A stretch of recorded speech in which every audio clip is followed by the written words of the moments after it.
అమ్మా భవానీ లోకాల నేలే ఓంకార రూపమమ్మా, తల్లి నీ మహిమల్ని చూపవమ్మా.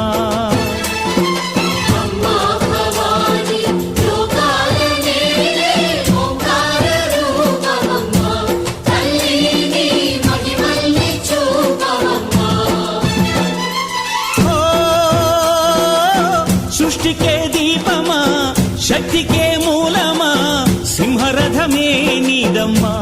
అమ్మ దుర్గమ్మ భక్తులను దీవించుమా.